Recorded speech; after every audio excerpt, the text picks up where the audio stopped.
Well, hello, everyone, and welcome to the Healing and Freedom Journey. Mark DeJesus here. I am your brother from another mother, bringing you insights along the way. I'm all about mental, emotional, and relationship health. And if you are too, you have arrived at a great place. Today, I want to get into part 3 in my series on relationship boundaries. And today, get a bit into what does it look like to set these boundaries? How can we learn to set healthy relationship boundaries in our life? In the past 2 broadcasts, I talked about what boundaries are, why do we need them, and 2, being honest about why it's a struggle. And I could have added many more things to that list of why it's a struggle. It's a battle, but I narrowed them down to some that I think could be helpful in your processing. So today, I want to get into a little bit more about what does it look like. I want to get into mindsets about boundaries that you need to develop in your life. Today's a little bit of a journaling exercise. So whether you're watching the video or listening to the audio of this, it may be good for you to take a little notepad out or a journal or get your phone out where you type in your notes. And this will be a little bit of an exercise in your all-around relational world. Now, when people write to me or talk to me and ask me for feedback about boundaries, typically what they're doing is they want to find the perfect rule to apply to their given situation. Right? We can often be very obsessive about a certain conflict, that certain troubling person, that toxic relationship, or this area where we feel stuck in. And we're trying to look for the perfect rule to apply. And like a lot of my materials, I want to teach us to take a step back a little bit, to not look at it with our face right in front of the tree, but to step back a little bit and look at how we're relating, some mindsets that influence our life, and some ways we can make some adjustments. I like that word adjustment because it invites us to take these small incremental shifts in our life in how we relate, how we do relationships. And keep in mind, sometimes the smallest modifications can make big changes in our life. And just like the oven, when you turn that knob just slightly, it can increase the temperature and what's going on there. And so in the same light, I believe sometimes simple little modifications can be very, very helpful. Sometimes we get overwhelmed of the big decision, the big step, or that really difficult relationship. We're trying to find that rule. Let's take a step back and look at some things. So let me share with you a couple thoughts. The first thought there's 2 thoughts I want to say up front, and then I'm going to get into some more specifics for your journaling exercise. But boundaries are best done as an act of love and respect. First and foremost, this is an act of love and respect to yourself. It's an act of love and honor to your time, to your resources, to what you have available, to your limitations, and it's bringing honor and respect to that. And as I've said before, a lot of our boundary issues come out of a lack of self-compassion, a lack of self-love, a lack of having that lens of loving grace in how we see ourselves. So we tend to fall into very rigid ditches, or where people just have no boundaries in relationship. And like many people say, people can tend to run us over, right? So it's first about seeing yourself through the lens of love. And here's why this is important. If I'm loving and patient to myself, then it's going to ground me a bit more in how I establish the boundary with you, because I'm going to then seek to do it more lovingly and more out of a respect to the other person. There have been times in my life where certain relationships, they agitate me, they make me angry, certain boundary crossings, and you get into these pent up, angry kind of episodes. And I realize that when I'm in that state, it may push me into going, all right, I need to make a decision, which is fine. And some of you don't make a decision for boundaries until you get mad enough. It's understandable, but that's not the optimum place to be in, to make the decision and to carry out the decision. Because then we just get into strife, we get into black and white thinking, we get into you're the evil person, I'm the good person. We draw these heavy, heavy lines. And please understand, I know in certain situations, sometimes it's so difficult and challenging that that's often a start. Sometimes people, they get to an angry place and you've let something go on for some time and you get frustrated. That's it, right? But ideally, we want to get into a place where, yes, maybe that situation angered you, but leads you to a place of loving compassion. I would get stirred up in certain situations I was involved in. And I remember my wife saying to me years ago, Mark, anchor yourself back in compassion. Anchor yourself back there, because right now you're in a state of rules. You're in a state of like law. And when we live in a state of law, it can get real accusatory, condemning, I'm right, you're wrong kind of stuff. So the journey that I've been on, and it's been a beautiful journey, but it's taken learning, is how to live in that compassionate grace space, that place of love and respect, that it actually doesn't lead you to becoming a doormat, but it allows you to gain wisdom in how you apply certain situations where you can learn, all right, I'll let that go. I'll just be forgiving. Another where you go, okay, there's a line that needs to be drawn here. But if you're more loving and respectful to yourself, it tends to make your boundary applications more loving and respectful. And it can lead you to being respectful in how you apply it to people, where it's not just a ammunition, militant, fire the bullets at people, right? So that's the first thing. The second is that applying boundaries takes practice. So you're not going to apply boundaries perfectly, whatever that means anyways. I like to push that perfect goal anyway out of the way.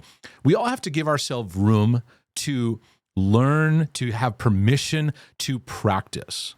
Most of us are looking for the right perfect rule. The first time around, you may not apply it in the best way. So you have to give yourself a chance to learn. I realized I had boundary issues everywhere. And at times I would get upset with everyone else that wasn't respecting my boundaries. Then I realized I'm not really communicating my boundaries. So I got to do some learning here. And I let myself practice. So you got to let yourself go and grow, meaning put it to practice, but then keep growing. There are times you'll establish a boundary and you'll go, I'm being really harsh. So the boundary's legitimate, but I don't have to be as angry about it. So I can let this, sometimes we get our dukes up.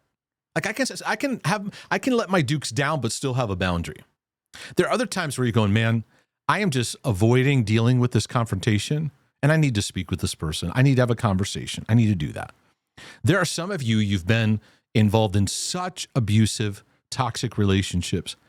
You may make a decision and go, I just can't be around this person. You can still forgive. You can still be gracious, but it doesn't mean you have to maintain relationship. Reconciliation or having a forgiving heart doesn't mean that the relationship is going to move forward together. Okay? So, and many of our relationships, they just need some tweaks where, you know what? I'm going to learn to have a little bit better time where I learn to close down the conversation, or I go, here's what I can do, but I can't do this, right? So you got to let yourself practice and realize you're going to be awkward through the process. We're so used to giving into guilt. We're so used to living in certain patterns. Let yourself learn along the way. Don't try to get all this perfect. I remember first kind of learning how to apply this. I felt like I needed to get all the rules just right. I would stress about it, be very obsessive about it. And many of my boundaries are very compulsive. I need to get this thing set so I can protect myself. And many of us, we react in high protective mode. You may need that in a moment to deal with a certain crisis or an intense situation, but it's not good to have that kind of intensity over the long period of time. So again, I want to see this in a journey kind of perspective. Okay, so setting healthy boundaries. If I was sitting down with you and let's kind of imagine that I'm hanging out with you in the car or sitting down with you in your office or living room, and we're just having a conversation. What I'm sharing with you to be some prompts for your discovery. These are things that have helped me. They've been a blessing to my life. They're a blessing to those I sit down with and help. And I pray that they'll be helpful to you, because all of us have a variety of circumstances we're living in and that we're dealing with. And love has a way of operating in those circumstances. And love doesn't always look the same in every situation. In some situations, it's let it go. In other situations, you're going to have to be a bit more firm here. Both can be love, but we need discernment. So we're growing in the ways of love. I'll get to that more in just a second. The first thing I'll say up front, and it's kind of, for some of you, like, yeah, why would you even mention this? But it's worth bringing up. At the start, we We have to make a decision. Do you want to have healthy relationships? Why do I ask that? Because many times I'm talking to people about things they need to do, and I realize this person is not necessarily wanting to have healthy relationships. They're just wanting to have their needs met, or they're just wanting people to go away, or they're just wanting a crisis dealt with. If you make a decision that you want to have healthy relationships, then you'll welcome the work that's involved, because relationships take work. Marriage relationships take work. Parenting relationships take work. Work relationships take work. Church relationships, relationships with brothers and sisters in Christ, family relationships. It takes work in navigating this. And many people just don't want to bother doing the work. So boundaries are a muscle that once developed, you get used to exercising that muscle. But many at first, they realize it's atrophied. They haven't developed that muscle. So I can't say, I want to get physically fit, but I don't want to do the work to get there, right? So I have to ask that often. Okay, so now we're establishing that we want to do the work. I always am encouraging all my brothers and sisters to learn what true love and healthy love is and what it looks like. I highly recommend my series on what is love, and where I get into the nooks and crannies of what love is, what it looks like. I also did a series on 1 Corinthians 13 to establish a biblical framework of what love is. When we pay attention to those words that describe love, it gives us a multifaceted picture of what love looks like. Because most of you and most of us have a certain picture of love that needs more depth to it, that needs more groundedness, more maturity in it. Because we can tend to kind of see love in only certain things. We apply it the same way all the time. And we need a little bit more depth, a little bit more wisdom. For example, love is not toxic guilt. Love is not codependency. It's not enmeshment. It's not constant neediness being fed. Love is not necessarily responding to all the 911 calls that hit you. Love is not saying abuse is okay. Love is not calling evil good and doing a trade-off there and saying, well, that's love. Love is learning to see yourself and other people through the eyes of love. Now, in most of the mental health work, or really it's discipleship work that I do with people, it has to do with first getting them rooted in love. Many people, I encourage them to go through a book that has helped a lot. It's called God Loves Me, I Love Myself. And I explain what self-love is and what it's not. Because many people, when they hear that, they go, ooh, what is this? There's confusion in biblical terms and what that even means. You'll have to go into that material. I have a whole page you can go into there about loving yourself in my topics page. If you go to markdacus.com, click on the topics page, there's a loving yourself section. I explain what that means and what self-compassion looks like. And you'll need to learn what love is, because I didn't make the decisions I made until I learned to let love have a deeper work in my life. Because when I let love have a deeper work in my life, I began to see value for myself. I began to see my identity in a more affirmed way with God, where I was entangling a lot of my broken patterns and neediness into my decision-making, how I was handling relationships and situations. And I didn't make the tough decisions until I let love have a deeper work. And so that's the encouragement. When somebody's like, what do I got to do? What do I got to do? I redirect them back. There's mindsets, there's mindsets you need to learn and develop in your journey. And otherwise, you're just going to make boundaries out of anger. And many people make boundaries out of anger, and they're living in a hostile, defensive world. They've got two swords out, one in each hand, and they're like, right? I can't go around in life relationally like that. A lot of people, I've had to say, hey, you got to put your dukes down. Like, you're ready to fight before there's even a fight, right? Because that's our defensive, maybe trauma-induced guard, our hurt, our pain. We've been betrayed. It's like, as soon as somebody comes up, right? Now, I understand that. But this posture, putting my dukes up, isn't going to provide healthy connections along the way. Because I won't let people in my life that need to be in my life in a healthy way. I may block all the dangerous people, but I'm going to block everyone out. And that's not the goal. So learning in love is going to help heal areas of my heart. It's going to put even toxic people into perspective. There are people in my life who've been in my life. I've had to set a boundary, and we're not going to spend time together.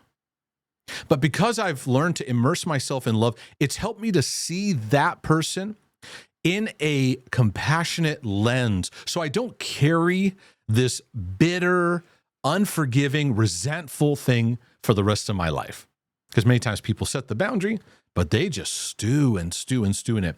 Love has a way of healing and calming those waters and grounding me so that the things I've been through don't dominate the decisions of my life moving forward. That's how powerful love is. And I am a strong advocate for discipling believers in the love of the Father.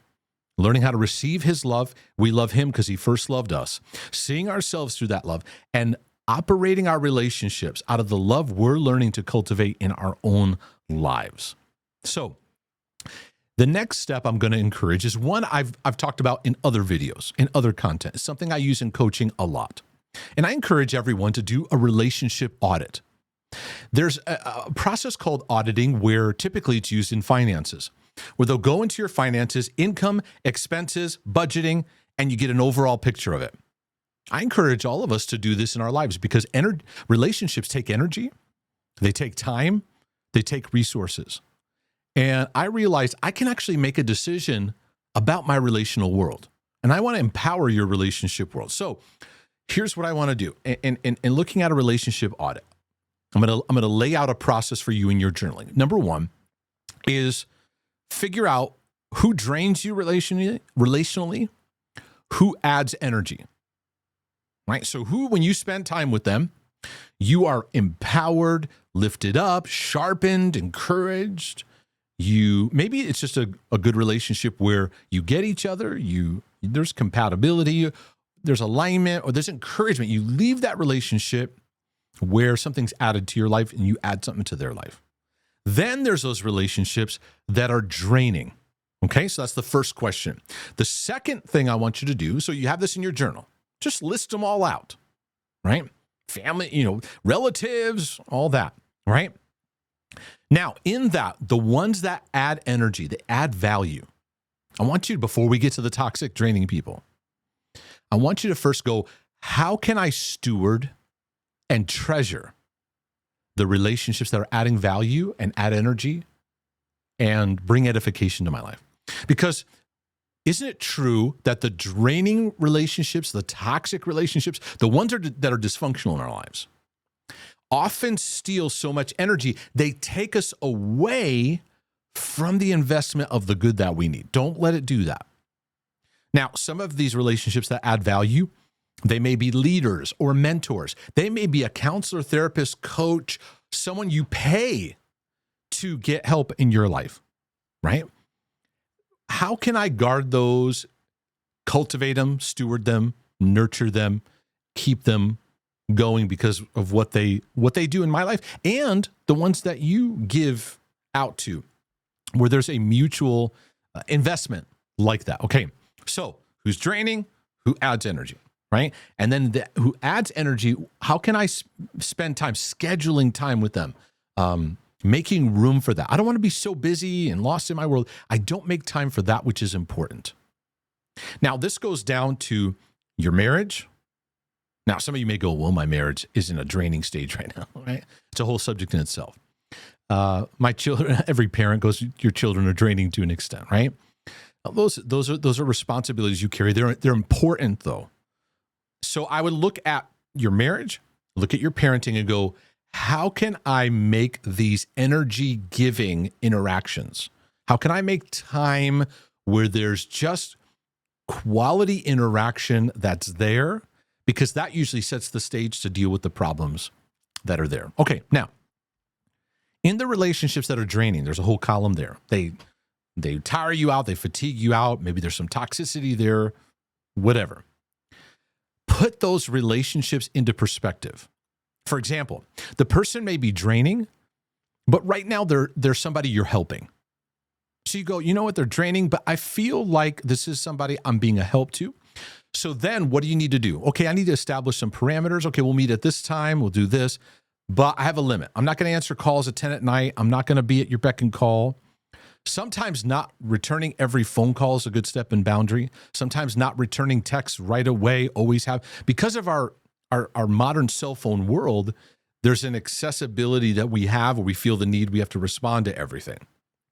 And I remember a pastor years ago looking at me and going, "Hey, we're not the police, we're not 911. You can wait to respond to that." And it was actually something I had to go, yeah, I'm not the rescue ranger here in everybody's life. Okay, so is this somebody you're related to? They're draining, you're related to them, and you accept, okay, at Christmas or at this get together, because of relation, because of I'm related somehow. Okay, I accept we have these times we spend together. So here's what I can do to make the best of it, knowing that this is not something I have to do all the time, right? You're putting it in perspective. And you go, okay, I got to tolerate this to a level. I can learn to be patient. I can learn to be loving. I can learn to redirect conversations when it gets into those toxic areas. I can learn to develop my wrap it up skills. I think everyone needs to learn how to have what I call wrap it up skills. The person's talking and talking and talking, and they're losing sight. Maybe the me monster's coming up, and they're just talking over and over again. And you learn the art of gently redirecting it or wrapping it up to kind of go, hey, this is great. I got to go, those kind of things. I think that we can do that graciously. And those signals can be helpful things to someone else to go, oh, you know what? You're right. I was talking too much. I was right. And it's not an indictment against them. It's not beating them up. It's just practicing your ability to decide in relationships. Okay. Are there some of those draining relationships where you just need a reboot? You need to step back, maybe some space, because being around each other so much, it doesn't allow you to see the person compassionately. Many times you just need a break. You just need time to kind of recalibrate your perspective. So with all this said, when I do a relationship audit, I empower my ability to decide. And here's kind of the way I look at it. I am choosing to spend time with this person. I'm choosing it. It's not just I'm forced here, I'm choosing. And this means I can modify what my choice looks like as I grow in my journey.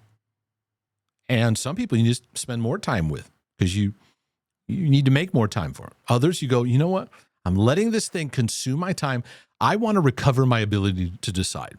Because many of us get angry at the world, angry at people, and they lose their ability to choose. The beauty about following Christ, and it's woven into the gospel, is the power of liberty. And each and every one of us has been given to us. In fact, the book of James calls it the perfect law of liberty.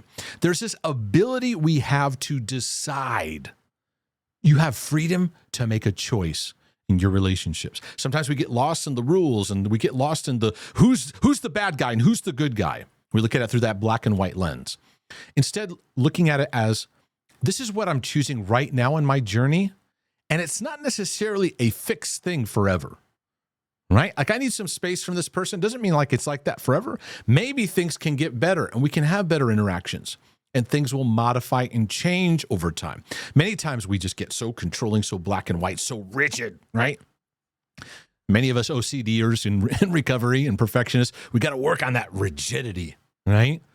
And some of us need to work on everything just rolls over you, and you don't take the steps to have the conversation, to say no, to say, here's what I can do, okay? Now, again, this is all work I'm putting in your heart to navigate through. Some great journaling exercise. Now, number 4, this is another journaling prompt. Become aware of how you relate to people. I know a lot of times we focus on how bad they are. Many people that, for example, on social media, when they talk about their journey, healing journey, and boundaries, it's how bad everyone else is. This person's a narcissist. This person's toxic. And it's loaded ammunition of how bad the other person is. I get it. I validate that. I understand that. Some of you have some very hostile, unhealthy, unloving experiences in your life.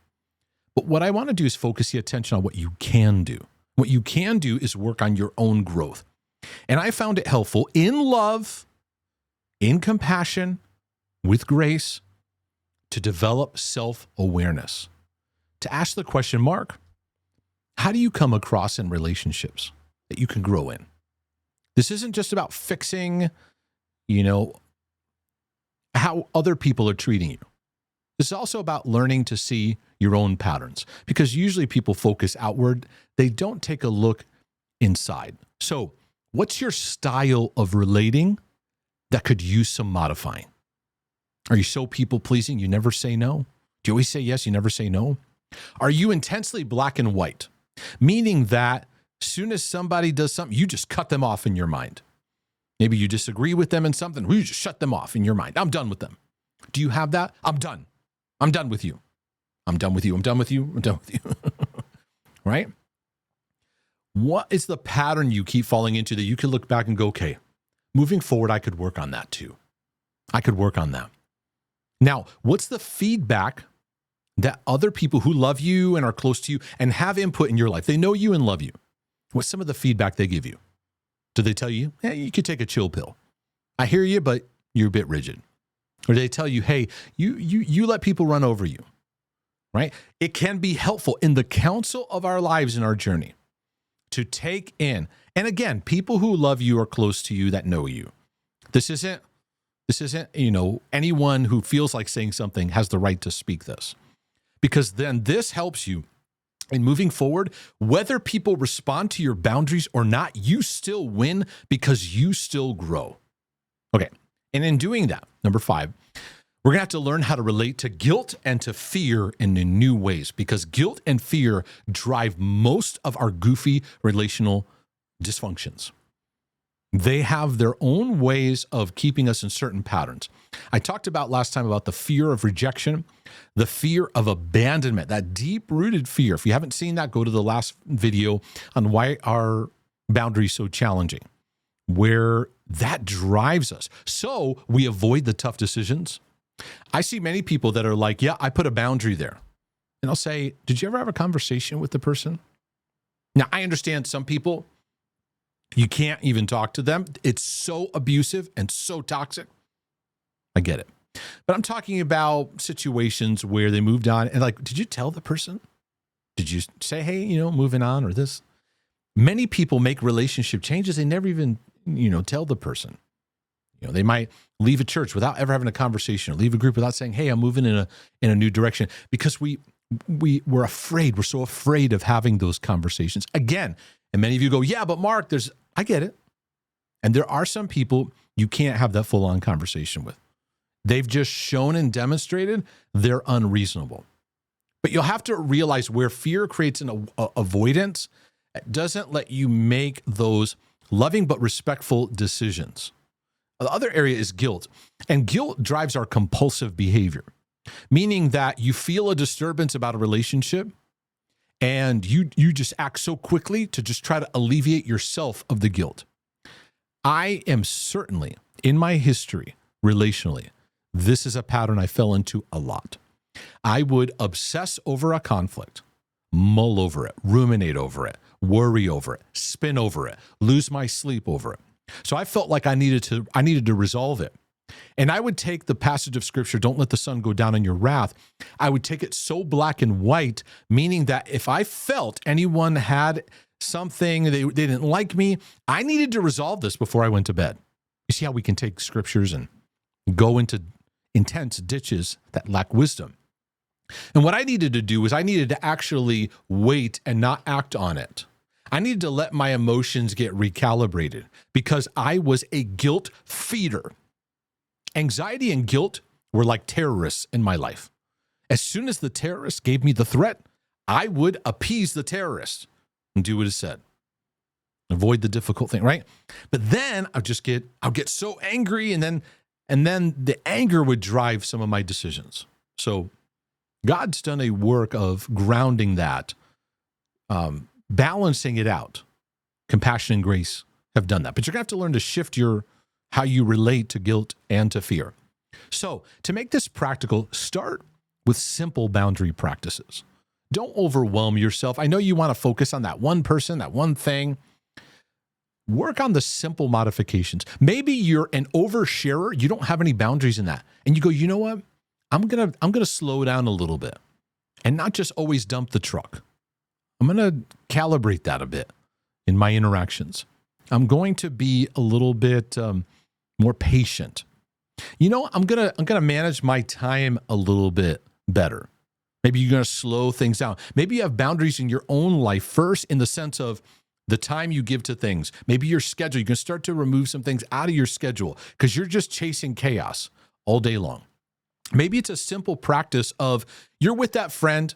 It's a great relationship, but there's that certain topic, man, it gets toxic, it gets negative, it gets super bitter. And you find a way to just gently redirect the conversation. You're like, I don't have to get confrontational with this. Maybe I can just redirect this here. Or like I said, your wrap it up skills, where you learn how to wrap things up because how many times do we get in conversations and it goes forever and our time's been used up and we're exhausted by the end of the day. You know what? I could do a little bit better adjusting with that. So fine tune the simple adjustments, and then your confidence will build over time on how to handle some of the more difficult ones in life. The seventh one I want to tell you is the principle of let your yes be yes and your no be no. Now, hear me out, because I'm not saying that you have to have a perfect yes or a perfect no in every circumstance. There's a lot of people where they'll say, hey, can you come help us for this next community outreach? And you go, I'm not sure yet. Maybe, or we'll see. That's fine. That's okay to say, because you're not ready to make a decision. But when you make a decision, let your yes be yes, let your no be no, and be consistent with that to the best of your ability. And here's what I want to bring home in this point. Get clear on your yes. What are you saying yes to? So in my life, I'm saying yes to space in my life, to read, to pray, to grow, to learn, to have quiet moments in my day. I have a big yes to that. So that's reflected in my schedule. I have a big yes to my wife. I love her with all my heart. And so I want to have time that we have together. I value it. I treasure it. I want to make room if there's areas to talk about and grow through. I want my children to never feel like when they talk to me, they're interrupting me or they're an inconvenience. I want to make time and room for that. So that right there, those yeses take my time. That makes many no's very easy. It's like, no, I don't have time. In fact, just today I was at an appointment, and because I was saying yes to that, and it was some things with my kids, right there in my schedule, I've already have a note to everything else. Because when you say yes to something, it gets in your calendar, it gets in your time. So find what your strong yes is. That helps you with your no's. And then some of you may need to maybe you need to look into the next year and say, here's the things I'm going to start saying no to. I worked with a coach years ago, and he said, he advised me, you need to start having a list of these are things you're going to start saying no to now. Because you have a lot of yeses and a lot of kind of not clear things as far as the vision over your life. And I took that to heart. I'm like, these are the things I'm going to start saying no to. And like, for example, I start saying no to working with situations and people that are calling me to do more work than they are. That was a big no in my life, because I would try to convince people or do that extra work or do the heavy lifting. When you do compassionate kind of work, whether it's counseling, coaching, or those kind of things, you can't do heavier work than the other person's doing. You're there to facilitate the work they're already doing. But that was an adjustment. I said, I'm going to start saying no to this. Because I would have some of the most toxic situations come to me, but I felt this need that I need to like help fix this. So anyways, maybe you're saying, I'm going to start saying no to just negativity stewing with people. There's those certain people, they just sit around, they just spew negativity for hours. I'm putting a limit to that. And these are things you're no longer going to give your time and attention to, right? So I'm not saying that you have to have a yes or a no in every situation that needs to be perfect and be so clear on it. What I am saying is, when you say yes, what are you saying yes to? And establish that. And then here's the things I'm going to start saying no to in my journey, because these are areas I'm vulnerable to coming under them that I need to establish the boundary there. Now, this is maturity now. Now we're moving into more mature patterns. Something that's helpful for me because in my history, being honest with myself, I would have a very reactive kind of emotion that would drive sometimes my decisions. And what I found to be helpful is to give myself time before reacting to things. Now, this is helpful for me. It may not ring true for everyone, but we do a lot of impulsive acting. We do a lot of compulsive action. Here's what I mean. Impulsive activity is things I do without thinking, right? Like I say, hey, you going to be there? Sure. Yes, I'll be there. It's like, I probably should have said, you know what? I'm not sure. I'll get back to you on that. Or maybe I could say, no, I can't. Sometimes I'm clear enough to know on that spot. That's impulsive. I acted without giving myself time to think. Compulsive is, I feel bad, that toxic guilt thing. Oh, this person's going to be mad at me. So I better do, right? We have to give time for that to detox out of our system. So many times, like if there's a certain phone call or a certain crisis thing, or maybe a negative email or just whatever, and it would normally get me emotionally triggered. It's okay, but I'm not going to just react right now. So what I would do is I'd go, I'm going to sit on that till tomorrow. We'll see where I'm at then. And it gave my emotions time to recalibrate. This is moving into becoming more mature people. Many of you rush to be the rescuer, to be the person, and our childhood wounds are coming up, right? The roles that we developed as kids, maybe you're the rescuer, you're the performer, you're the fixer, you're the one that does everything right, you're the one that carries the burden for other people, you're the one that is the peacekeeper, but you're not a peacemaker. There's a big difference, right? And those roles come up in our emotions, and then we live out of them. Let's slow this down a little bit so that you can make healthier decisions. Number 9, we have to accept there will be resistance at times.